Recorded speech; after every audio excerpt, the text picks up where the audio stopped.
Recuerdo esos días como si estuvieran bañados en oro, cada momento irradiando la pureza de lo que parecía inquebrantable. Nuestra casa, vibrante de risas y el dulce aroma a jazmín en las noches de verano, no era solo un lugar físico, era un santuario, un refugio donde cada abrazo se sentía como el ancla más segura, un cariño tan profundo como el océano. Un domingo cualquiera, el sol pintaba patrones de luz sobre la mesa de la cocina. El aroma a café recién hecho y tostadas flotaba en el aire mientras mi padre, con esa sonrisa cómplice que arrugaba el contorno de sus ojos, leía el periódico. Mi madre, ágil y radiante, preparaba sus especiales huevos revueltos con aquel toque secreto de hierbas que solo ella dominaba. A mi alrededor, mis hermanos el mayor con su aire de protector incondicional, la menor un torbellino de risitas contagiosas bromeaban con ligereza sobre quien acabaría la última porción de fruta fresca. Observaba la escena, una cálida punzada de dicha instalada en lo más profundo de mi pecho. Éramos la familia perfecta, unidos no solo por lazos de sangre, sino por un entendimiento tácito, un cariño que nunca dejaba espacio para los celos, solo para el apoyo incondicional. Si alguien celebraba un éxito, todos brindábamos con la misma euforia. No había espacio para la amargura, solo para la más sincera gratitud. Y en el corazón de todas nuestras conversaciones, de las risas compartidas y de los planes futuros, flotaba la gran promesa, el crucero familiar. No era solo un viaje tropical, sino el símbolo tangible de nuestra inquebrantable unidad, el colofón al enorme esfuerzo de mis padres a lo largo de los años, la gran recompensa a nuestra cohesión familiar. Cada cena, cada reunión, terminaba con la ilusión palpable de los destinos que visitaríamos. Mi madre consultando folletos con pasión, mi padre soñando con los torneos de golf a bordo, y mis hermanos y yo discutiendo animadamente sobre las piscinas, los espectáculos aéreos y las fiestas temáticas. Era la culminación de un sueño colectivo, una aventura que nos mantendría unidos, fortaleciendo aún más esos lazos que yo creía eternos e irrompibles. La vida era un lienzo vibrante, pintado con los colores más vivos de la felicidad y la inquebrantable certeza de que nada, absolutamente nada, podría empañar nuestra armonía. Estaba inmersa en esa burbuja de perfección, creyendo ciegamente en la pureza de los lazos que nos unían, sin la menor sospecha de la amarga traición que, bajo esa superficie idílica, se cocinaba en secreto y, eventualmente, lo desbarataría todo. En aquel entonces, el futuro era una promesa brillante, la certeza de seguir navegando juntos en un mar de felicidad infinita.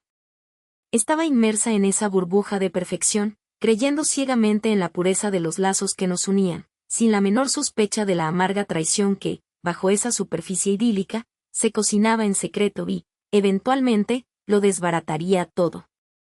En aquel entonces, el futuro era una promesa brillante, la certeza de seguir navegando juntos en un mar de felicidad infinita. Y así era mi vida, un delicado equilibrio entre el bullicio exterior y la silenciosa sinfonía de mi propio universo. Puertas afuera, éramos los Altamirano, la perfecta postal de una familia próspera.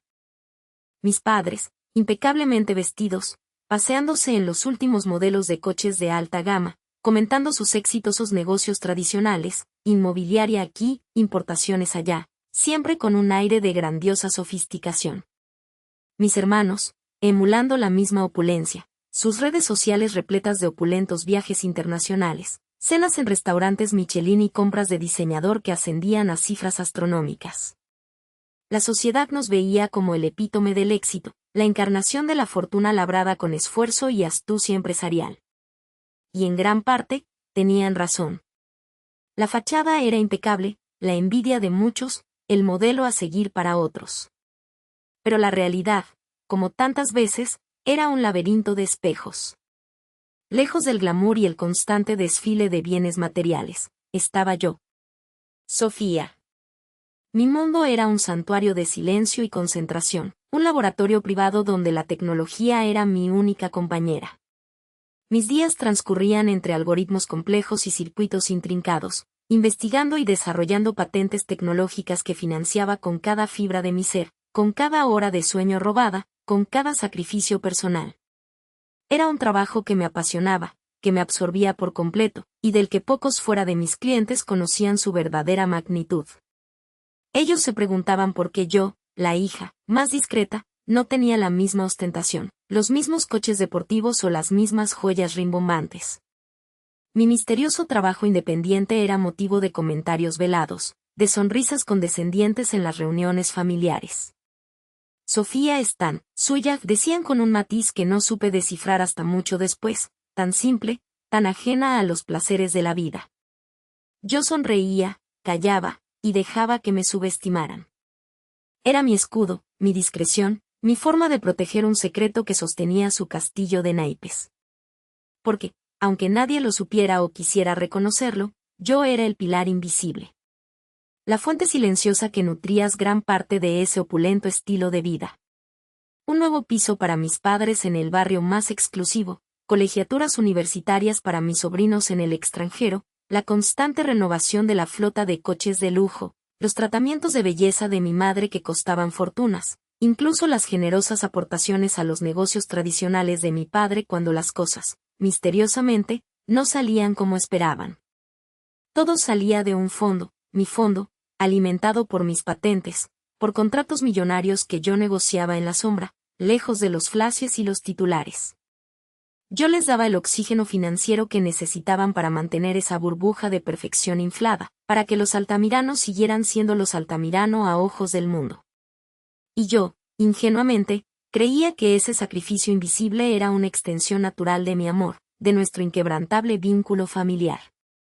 No había en mí ni una pizca de rencor, solo una profunda gratitud por la oportunidad de contribuir, de ser parte de esa máquina perfecta que era nuestra familia. Todavía. Pero el velo de aparente felicidad estaba a punto de rasgarse, y no sería por mis manos. Pero el velo de aparente felicidad estaba a punto de rasgarse, y no sería por mis manos. Vivíamos en una burbuja de oro, o al menos eso parecía desde fuera, y ellos, la mayoría, creían haberla inflado por sí mismos. Los domingos por la tarde, nuestra casa su casa, quiero decir, la que yo había financiado en el exclusivo barrio de Las Lomas era el epicentro de un simulacro de perfección inquebrantable. Se discutían los últimos modelos de coches que mi padre había logrado adquirir, los éxitos académicos de mis sobrinos en sus prestigiosas matrículas en el extranjero, los exclusivos tratamientos estéticos de mi madre. Yo observaba en silencio, mezclándome entre el mobiliario Versace y los cuadros de autor, una sombra discreta en el fondo de sus vidas ruidosas y ostentosas. Era mi elección, sí, pero no siempre era fácil soportar el papel de la prima tranquila. Fueron mis hermanos, Clara y Ricardo, quienes más disfrutaban de esta farsa, y quienes con mayor frecuencia me recordaban mi posición. Clara, la mayor, con su voz melosa y sus ojos que escrutaban cada detalle, era la pionera en pinchar la burbuja. «Ay, Sophie», decía, con un suspiro exagerado mientras se abanicaba con una revista de moda. «Qué suerte la tuya, que no tienes que preocuparte por las presiones de la vida real. Con tus proyectos misteriosos y tu tiempo libre, qué envidia». Siempre el tono que sugería que mi vida era un mero pasatiempo, no una máquina que sostenía la suya. Ricardo, su marido y el prototipo del empresario pomposo, con su camisa de seda desabrochada, solía añadir leña al fuego. «Clara tiene razón, Sophie. Eres el espíritu libre de la familia. Aunque uno se pregunta cuándo vas a sentar cabeza, ¿no te aburre no tener un empleo, de verdad, con horarios, con responsabilidades? Podrías ser una gran ejecutiva, si te lo propusieras. Con esa cabeza tan brillante que tienes, para estas cosas tuyas que nadie entiende». La sonrisa que me dedicaba era una mezcla de lástima y una velada burla.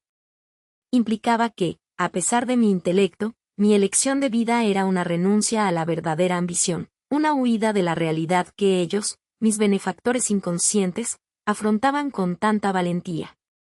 Yo solía encogerme de hombros, sonreír una vez más, y cambiar de tema, desviando la conversación a algún detalle de sus logros o de los planes de mis sobrinos. Mi corazón apretaba, sí, pero lo atribuía a la incomodidad, a mi aversión al protagonismo. Son solo sus bromas, me decía a mí misma, no entienden. Pero la verdad es que la semilla de la duda estaba plantada. No era rencor lo que sentía, no todavía, sino una incómoda y creciente sensación de injusticia. Empezaba a cuestionarme si mi amor y mi discreción eran realmente comprendidos, o simplemente aprovechados como la alfombra invisible sobre la que ellos desfilaban. Y, aunque no lo sabía entonces, esos comentarios que me negaba a reconocer como ataques, eran solo el preludio. La primera grieta, casi imperceptible, en el muro que yo misma había construido con tanto esmero para protegerlos de la verdad. La siguiente reunión familiar, un domingo de guiso en casa de mis padres, se sentía diferente. Había una energía febril en el aire, una especie de anticipación infantil disfrazada de solemnidad adulta. Mis padres, ya entrados en sus 70, no podían contener la chispa en sus ojos, mientras mi hermana Clara y su esposo, con sus sonrisas idénticas y estudiadas, parecían a punto de estallar de orgullo. Los sobrinos, ajenos a la verdadera atmósfera, correteaban, sin saber que sus destinos vacacionales ya estaban sellados. «Atención, familia, atención». Papá carraspeó, alzando una copa de Ribera del Duero que solo se descorchaba en ocasiones muy especiales. Mamá, sentada a su lado, asintió con una majestuosidad casi real. «Tenemos un anuncio que hacer. Un anuncio de proporciones». «Galápagos». Un murmullo de emoción recorrió la mesa. Los niños dejaron de correr. Clara se irguió en su silla, sus ojos brillando con un entusiasmo inusual, incluso para ella que vivía para los grandes gestos. «Hemos estado planeando esto en secreto durante meses», continuó mi padre, con voz dramática. «Es el crucero del siglo. No un crucero cualquiera, sino un viaje exclusivo, de lujo, por las míticas Islas Galápagos. Una expedición para unos pocos elegidos. Para la élite. Y la familia Altamirano, con todo el esfuerzo y el éxito que nos caracteriza, merece ser parte de esa élite». Mi corazón dio un vuelco. No por la sorpresa, sino por la mezcla de emociones que me invadieron. Una cálida ola de satisfacción me inundó al tiempo que una punzada de amargura. La élite. Ellos no sabían cuán cierta era esa palabra en un sentido irónico. Habían pronunciado las palabras exactas que yo había usado en mis investigaciones, al buscar las suites más suntuosas, las excursiones privadas más exclusivas, el itinerario más deslumbrante.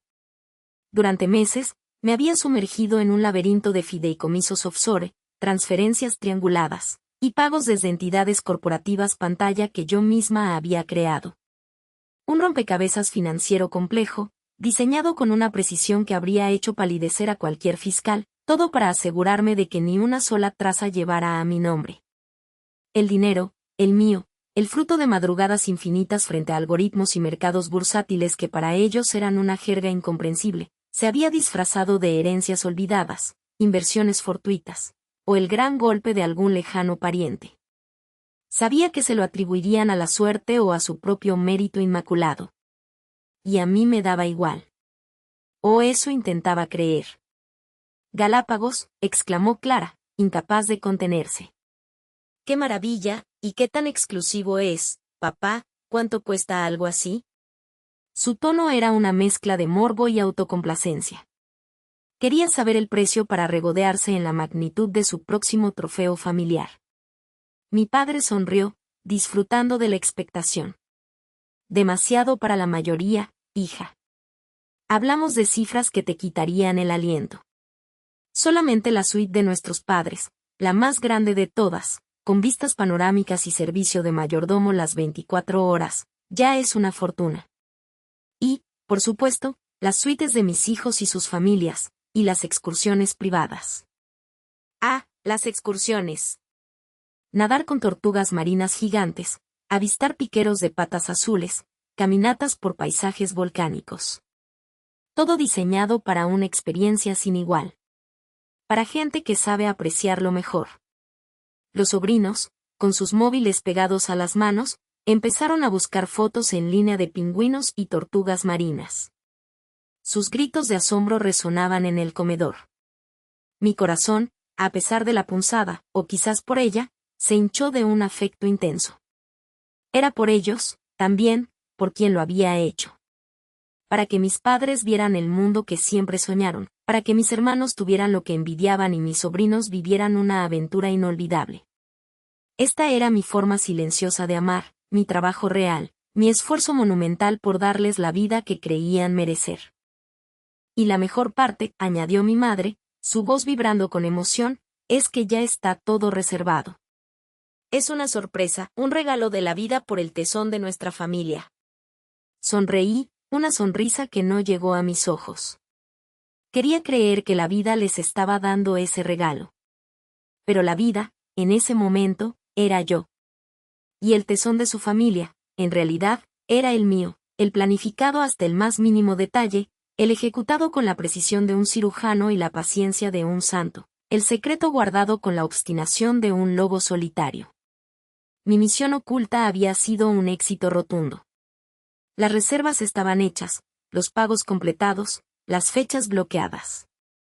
Solo faltaba el momento de la gran revelación, que yo había planeado para el día del embarque, como la culminación de mi sorpresa silenciosa. Es una lástima que Sophie con su forma de vida, no pueda apreciar estas cosas, dijo Clara, casi como un murmullo, pero lo suficientemente alto para que todos lo oyeran.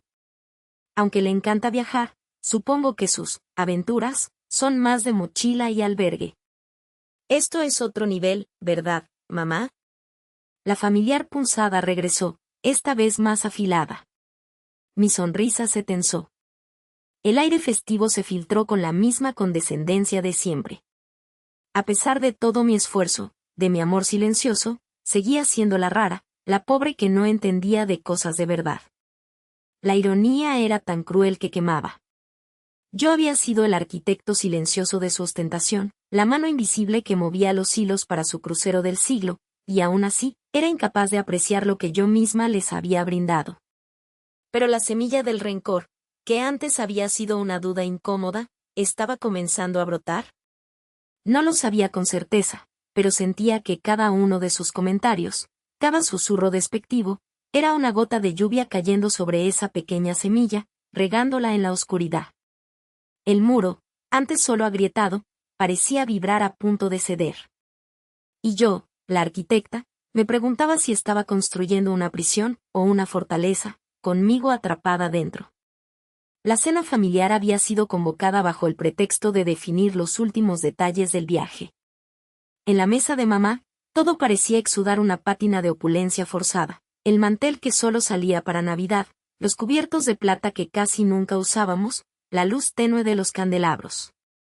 Clara y Ricardo, sentados a la cabeza, proyectaban una autoridad que rayaba en la teatralidad, intercambiando miradas cómplices que me resultaban cada vez más irritantes.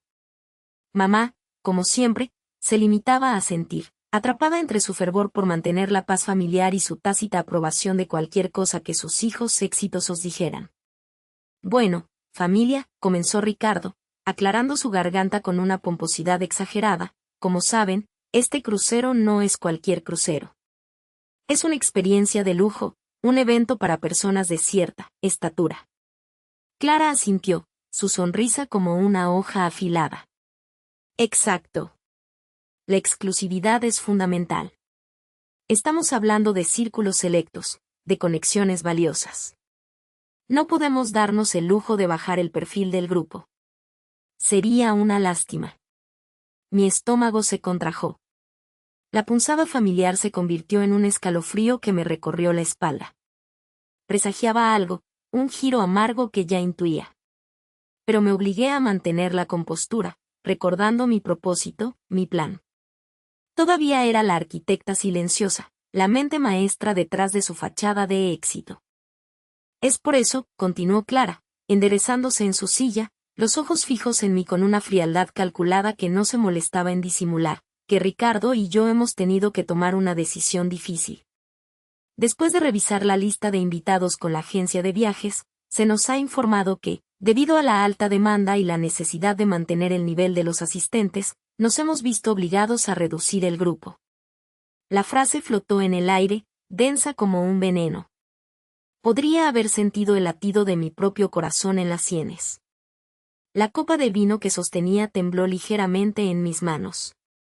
Mamá se removió incómoda en su asiento, pero no dijo nada. Así es, intervino Ricardo, con esa misma sonrisa condescendiente que me dedicaban desde la adolescencia. Este viaje es para verdaderas figuras de éxito, para los que han logrado algo en la vida. Ya sabes, Sofía. Su voz bajó a un susurro que, irónicamente, resonó con la fuerza de un grito en el silencio de la sala. Asterisco fracasados no asterisco punto. Mi respiración se cortó.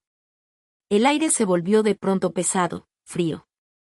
Miré a Clara, que me devolvía la mirada con un brillo gélido en los ojos, una satisfacción apenas disimulada. Miré a mamá, cuyo rostro era una máscara de neutralidad, una cobardía que me dolió más que las palabras de mis hermanos.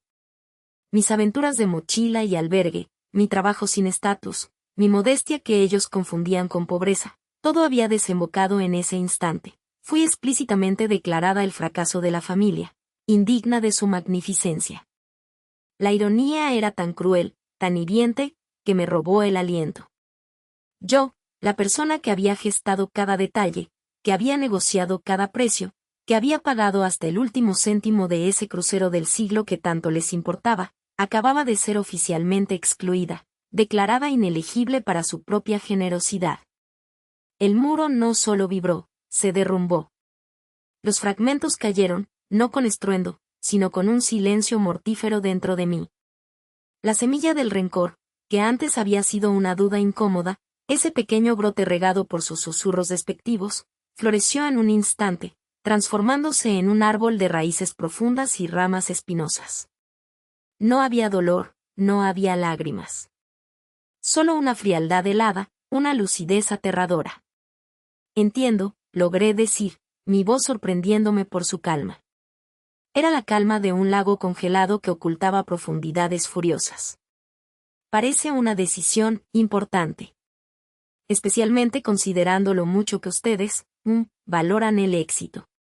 Mi mirada se detuvo brevemente en el rostro de cada uno de ellos, registrando sus sonrisas petulantes, sus expresiones de autocomplacencia.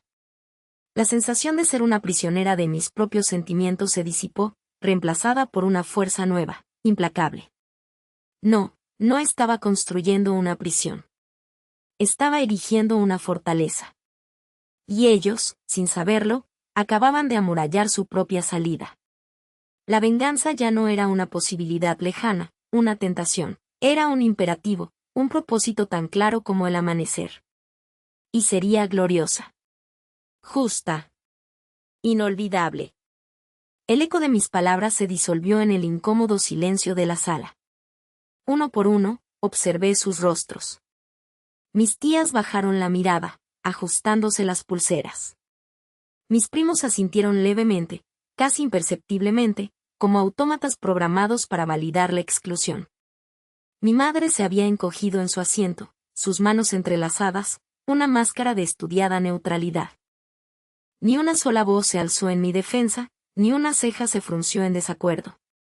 Un muro insonoro, solidario con la humillación, se erigía a mi alrededor. Pero, ¿cómo pueden decir eso? La incredulidad aún luchaba por un lugar en mi garganta, intentando perforar la capa glacial que se extendía. Después de todo lo que... Mi prima Valeria, con su sonrisa siempre demasiado perfecta, me interrumpió de golpe. ¡Ay, Sofía, por Dios! ¿Vas a empezar con tu drama? Siempre buscando llamar la atención. Es un tema zanjado. No es drama, Valeria. Es justo. Yo fui quien. Mi tía Elena, la que siempre presumía de su sensibilidad, suspiró con teatralidad. No seas envidiosa, querida. Es evidente que ellos trabajaron duro por esto. No todo el mundo tiene la misma suerte, ¿sabes?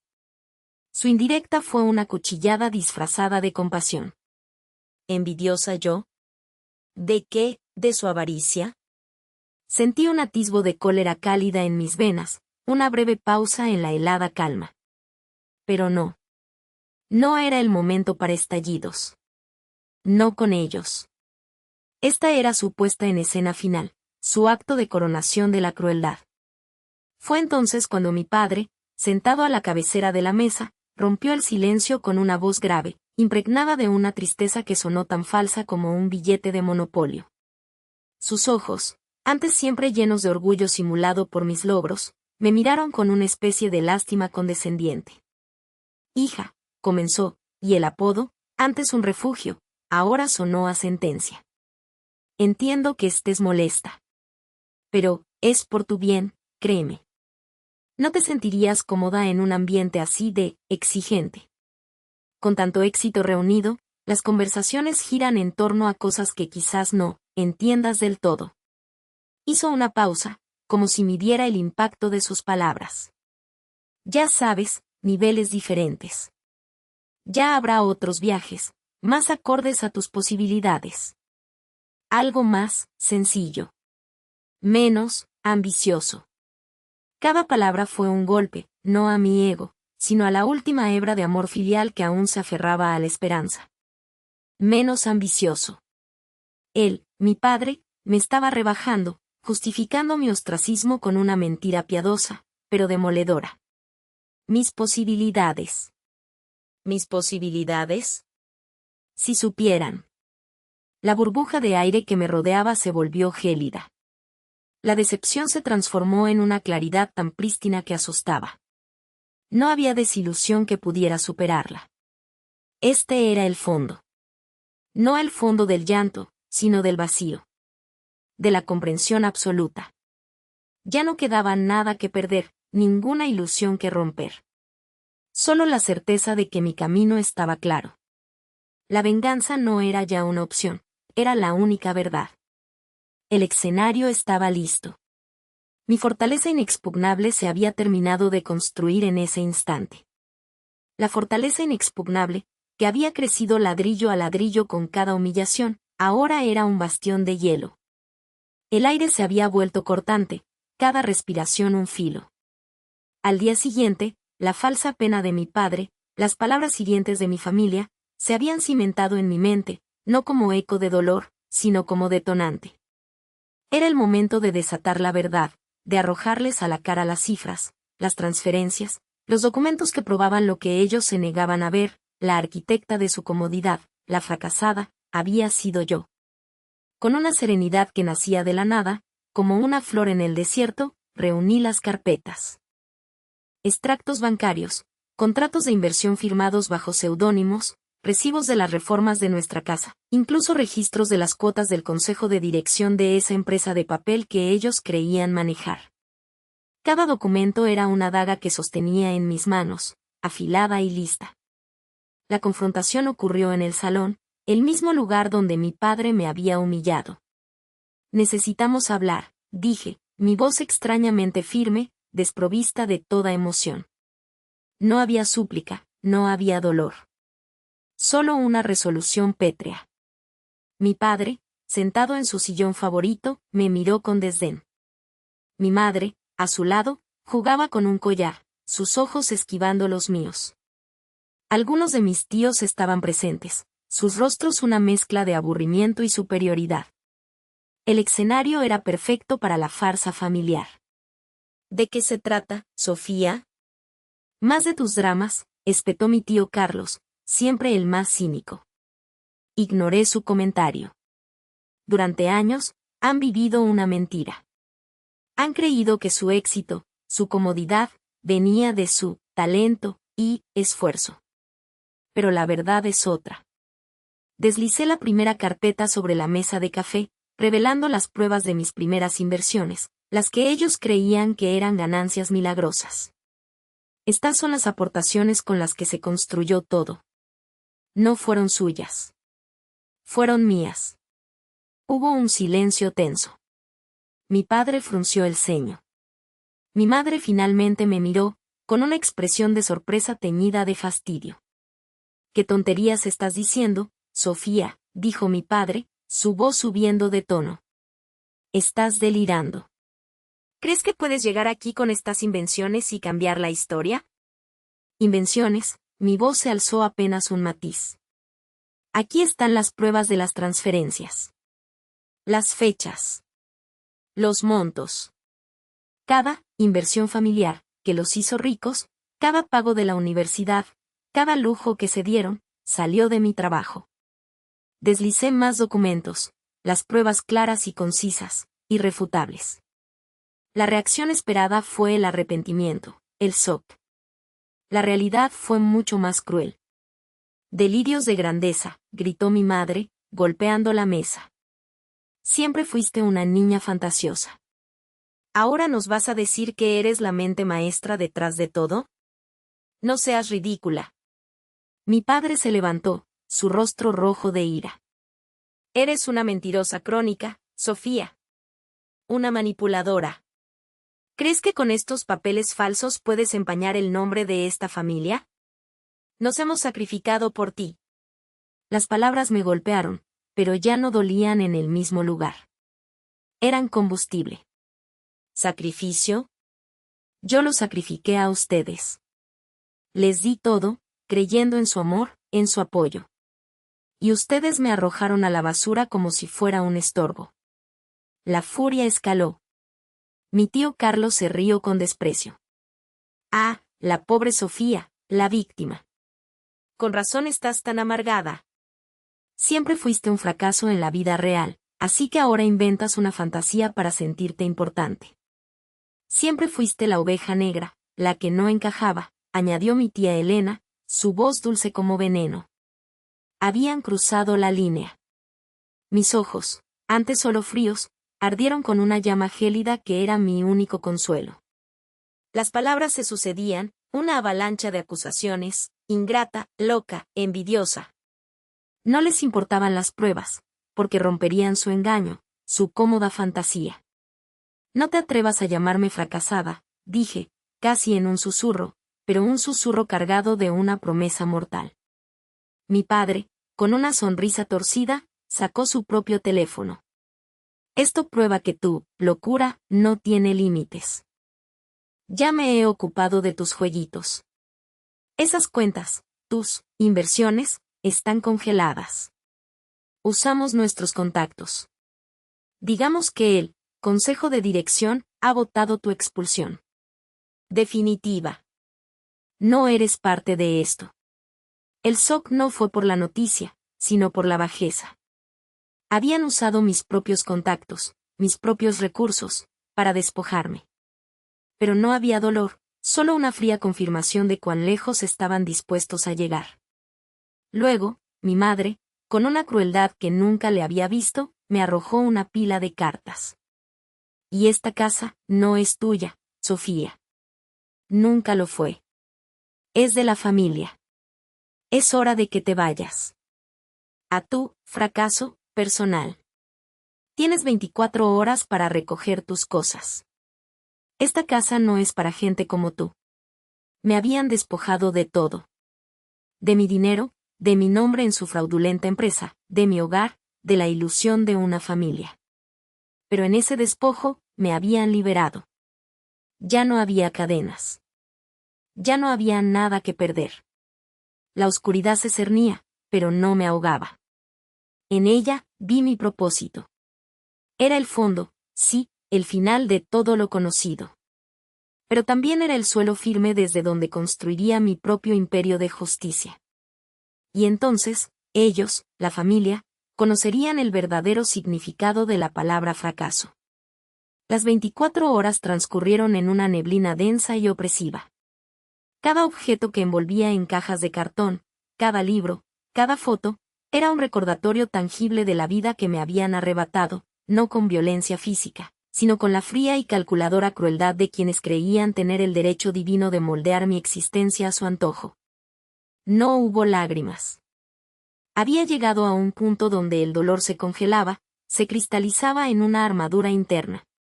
El camión de mudanzas, contratado a regañadientes por un amigo lejano que aún no había sido alcanzado por la sombra de los Altamirano, se llevó lo poco que me quedaba, depositándolo en un pequeño apartamento temporal, un refugio prestado, que se sentía más como una jaula. Pero el despojo financiero y domiciliario solo fue el preámbulo. La verdadera tormenta apenas comenzaba. Los Altamirano no eran de los que hacían las cosas a medias.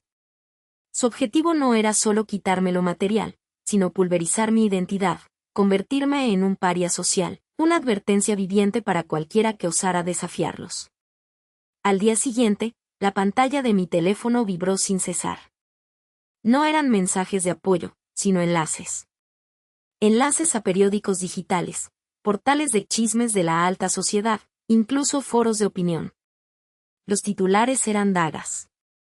Sofía Altamirano, la heredera desquiciada o la estafadora patológica. Exclusiva, la faceta oculta de Sofía Altamirano, la cerebrito, que intentó desfalcar a su propia familia. Desequilibrada mental y oportunista, la verdad detrás de la expulsión de Sofía Altamirano del holding familiar. Las redes sociales se convirtieron en un campo de batalla. Comentarios mordaces, memes crueles, teorías conspirativas orquestadas para derrumbar cada pilar de mi reputación. Mis fotos fueron retocadas para mostrarme con ojos desorbitados, sonrisas macabras. La narrativa era clara, yo no era una víctima, sino la villana, la lunática ambiciosa que había intentado destruir a su benevolente familia. La máquina de propaganda Altamirano funcionaba a la perfección. Los primeros en caer fueron mis amigos. No hubo llamadas, no hubo preguntas, solo un silencio ensordecedor. Los mensajes de texto dejados en visto, las llamadas que iban directo al buzón de voz. Entendí. Nadie quería ser asociado con la loca que se había atrevido a tocar a los intocables Altamirano. El miedo era palpable, y el ostracismo se convirtió en mi nueva realidad. Vi cómo los círculos sociales que antes me celebraban ahora me escupían con desdén. Las invitaciones a eventos, las cenas, las reuniones de caridad, todo se esfumó. Era como si nunca hubiera existido. Me levantaba cada mañana con la pesada carga de ser la enemiga pública número 1. La vergüenza, el escarnio, intentaban perforarme el alma. Hubo momentos, en la soledad del pequeño apartamento, en los que la náusea del desprecio ajeno me oprimía hasta las lágrimas. Pero cada insulto que leía, cada puerta que se cerraba, no me rompía. No, lejos de eso. En lugar de sumirme en la desesperación, sentí como una helada calma se apoderaba de mí. Habían intentado borrarme. Convertirme en nada. Pero en cada titular difamatorio, en cada mirada esquiva, veía el pánico subyacente de quienes temían la verdad. Habían construido una fortaleza de mentiras y ahora se resguardaban en ella, arrojando lodo para proteger sus secretos. Fue entonces cuando mi propósito se solidificó, se volvió inquebrantable. Este cerco social, esta calumnia pública, era solo una prueba más de su podredumbre. Y yo, despojada de todo, sin nada que perder, me convertiría en la verdad que ellos tanto temían. La máquina de difamación de los Altamirano había puesto en marcha mi propia contraofensiva. Era hora de estudiar al enemigo y desmantelar su imperio, ladrillo a ladrillo. Y esta vez, no habría lugar para la misericordia.